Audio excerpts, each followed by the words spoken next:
Joining us to talk a little bit about this issue is Mike O'Leary, plant operator for the biomass plant in Bridgewater, which is in Ashland, actually, right? Is that where it is, Mike, in Ashland? No, it's actually in Bridgewater. It's in Bridgewater. Yep. Okay.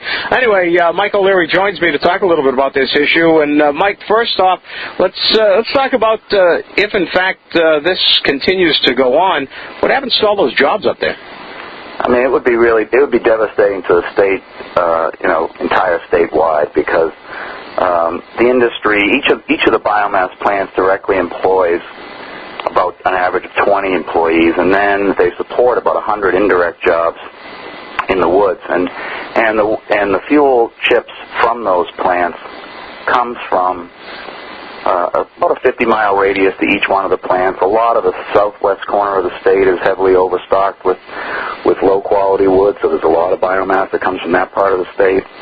And so it would really have a devastating effect statewide. Mike, is this whole issue getting kind of pushed aside because of this whole Northern Pass issue?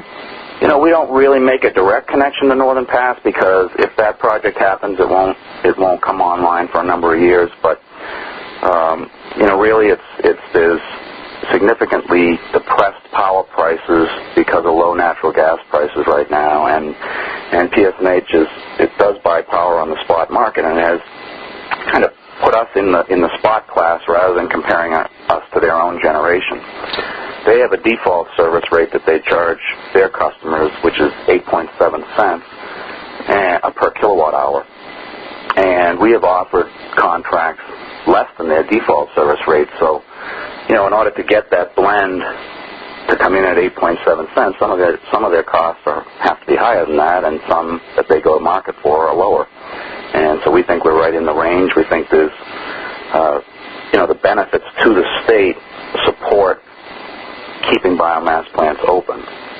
Each one of the plants buys about $6 million a year of wood chips that goes directly into New Hampshire's economy. We have payrolls in the neighborhood of $2 million each. There's other operations and maintenance, parts, and that type of thing of another $1 million. So it's about $10 to $11 million per plant that goes directly into New Hampshire's economy.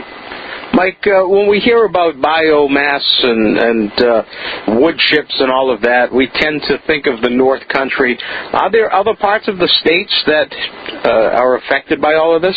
Oh, yeah, as I indicated, there's a lot of product that comes from many different parts of the state. It's biomass in a conventional timber harvest.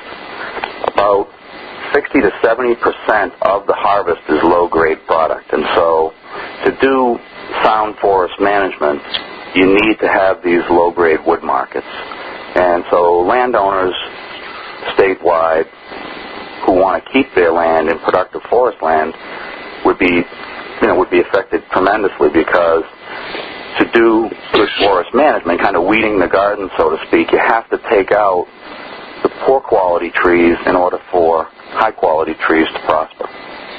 What kind of jobs are we looking at if, in fact, all this worst case scenario happens? I mean, we're talking about things like loggers and others that work in the woods? Yes, exactly. I mean, each one of the plants supports about 100 jobs that are in the woods, and then some of that is trucking, and some is in the agricultural industry. The plants support about $500,000 a year of fertilizer value in the form of the wood ash that goes out to spread on farm fields.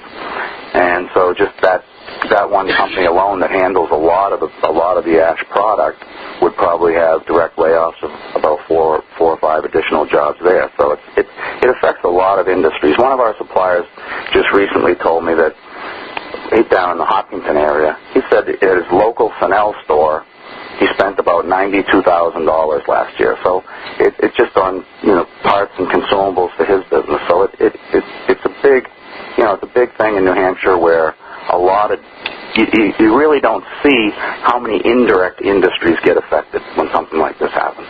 We're speaking with Mike O'Leary. He's plant manager for the Bridgewater Biomass plant here in New Hampshire, talking about the biomass situation. Mike, for people who aren't real familiar with biomass and its history here in New Hampshire, can you just give us the Cliff Notes version, exactly what the history is here in the state? Most of the plants came on really when renewable energy first came in vogue after the oil embargo of 1978. The federal government encouraged renewable power way back then. And then as prices kind of dropped again on fossil fuels, we forgot that message. And we've recently been faced with it again with high fossil fuel prices. But we came online in the late 80s, and we operated under long-term rate orders for 20 years with public service. And most of us came off of those rate orders around 2007, and we've been out on our own in the marketplace the last 3 years. Our contract ended in August of 2010. And so we've been in the open market since August, and as I say, the power prices have dropped to a level that they really don't support our operation. Mike, I know you said there's no real solid connection between what's going on with Northern Pass and biomass, but Northern Pass certainly has gotten the bulk of the media coverage. Certainly, it's a controversial topic. If it weren't for for this whole Northern Pass issue, would this issue be more in the spotlight? I think we are trying to get it more in the spotlight. I think that we're hopeful that PSNH will come to the table and recognize the benefits for New Hampshire. They have proposed a project in Berlin called the Laidlaw Project that at the Public Utilities Commission, in direct testimony, it was stated to be $400 to $500 million above market prices. So we know that our prices are competitive, and we know that these are existing jobs, and we think that we should be to the marketplace prior to something and support something that's existing before they go to the drawing board for something new. All right, there's a biomass meeting coming up titled Biomass in Crisis, Jobs, Clean Energy, and the Economy at Risk. Tell me a little bit about that, and who should actually look to go to a meeting like that? We're having that meeting on the 31st of March at Merrimack Valley High School. Several different sectors that will be affected will be represented. There'll be a power plant person explaining the situation, and then we'll have people from University of New Hampshire Cooperative Extension and New Hampshire Timberland Owners Association going over some recent economic data that they just collected through some surveys. And then we'll have a forest landowner, we'll have a forester, and we'll have somebody from the New Hampshire's ag community to talk about how it affects the farms. And really, we'd like to get the story out to anybody, but we hope certainly to get elected officials there so that they can hear what's going on, understand the impacts, and hopefully influence policy. Is part of the problem in getting interest, local interest on the local level, because this isn't as controversial as something like Northern Pass? Yeah, I think what Northern Pass does is it brings out that, New Hampshire grassroots effort. Sure. And it has really enraged a lot of people. And so once that starts to get momentum, you do get people engaged. And I think that's what we're hoping to do here with our issue, because these are real people, real New Hampshire jobs that are existing. They're not on the drawing board. They're not 3 years from now. And they're permanent jobs. 18 out of 19 of the employees that work for me own their own homes. So this would have a significant impact on the local economy. Would the plants just stop working? If in fact no contract is arrived at with PSNH, do you ultimately, worst case scenario, just put a padlock on the door?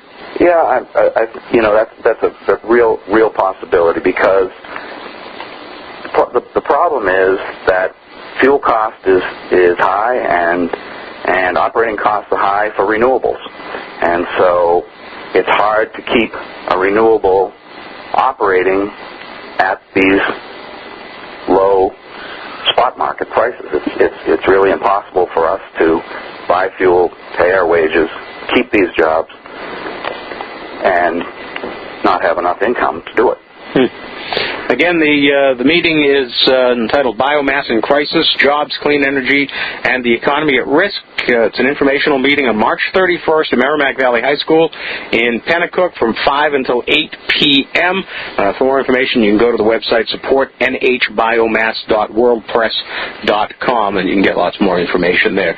Mike O'Leary, plant operator for the biomass plant in Ashland. Mike, appreciate you joining us this morning. Thanks very much for having me. Thank you. Bye-bye. WGIR Time 720.